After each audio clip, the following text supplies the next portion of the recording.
வணக்கம்.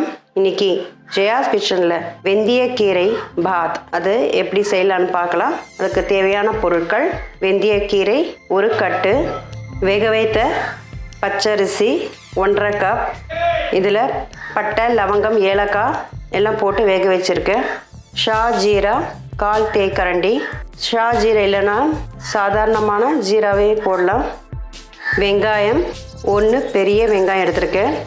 தக்காளி 4, மிளகாய்த்தூள் 1/2 தேக்கரண்டி, மஞ்சத்தூள் 1/4 தேக்கரண்டி, கரம் மசாலா 1/4 தேக்கரண்டி, இஞ்சி பூண்டு விழுது 1/2 தேக்கரண்டி, பச்சை மிளகாய் 4, உப்பு தேவைக்கேற்ப, எலுமிச்சை பழச்சாறு 1/2 தேக்கரண்டி, கொத்தமல்லி தேவைக்கேற்ப, எண்ணெய் 3 மேஜைக்கரண்டி, நெய் 1 மேஜைக்கரண்டி.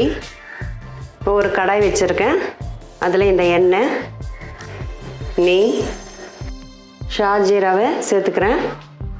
இது நல்ல ஒரு வித்தியாசம்னா ஒரு நறுமணம் கொடுக்கும். இப்போ இதில் வெங்காயம் சேர்க்குறேன். பச்சை மிளகாய்,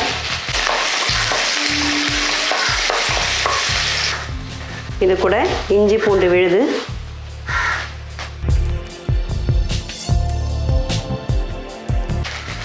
இப்போ இந்த வெந்தய கீரையை இது கூட சேர்த்துக்கிறேன். கீரை நல்லா வேகிற மட்டும் கொஞ்சம் தண்ணி தெளித்து வேக வச்சு எடுத்துக்கலாம். இப்போ இதில் கீரை வெந்திருக்கு. இந்த தக்காளி பழத்தை சேர்த்துக்கிறேன். இதில் இப்போ இந்த பொடி வகையெல்லாம் சேர்த்துக்கலாம். மஞ்சத்தூள், கரம் மசாலா, மிளகாய்த்தூள். இப்போ நல்லா கலந்து விட்டுட்டு தக்காளி நல்லா மசிற மட்டும் மிதமான தீயில் ஒரு 5 நிமிஷம் இருக்கட்டும். இப்போ தக்காளியெல்லாம் நல்லா மசிஞ்சிருக்கு. இப்போ இது கூட வேக வச்ச இந்த அரிசியை சேர்த்துக்கலாம்.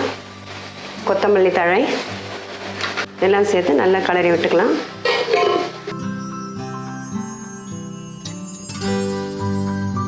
இது கூட தேவையான அளவு உப்பு, எலுமிச்சை சாறு எல்லாம் போட்டு நல்லா கலந்துப்போம். இப்போ நல்லா கலந்து விட்டாச்சு. இப்போ ரெடி ஆகிடுச்சு வெந்தய கீரை பாத். இப்போ அடுப்பு அணைச்சிடலாம்.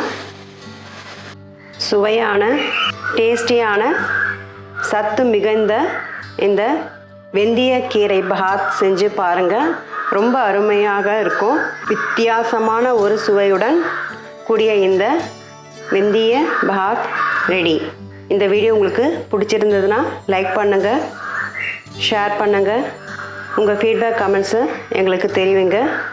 எங்கள் சேனலுக்கு சப்போர்ட் பண்ணுங்கள். நன்றி, வணக்கம்.